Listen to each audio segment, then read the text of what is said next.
waxaan doonayaa war faahfaahsan oo ku saabsan madaxweynaha jamhuuriyadda somalilan mudane siraanyo jamhuuriyadda somalilan uu tagay xagga turka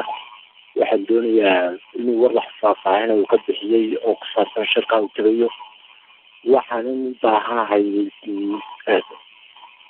inuu ka hadlay shirka laga wada hadlayo iyo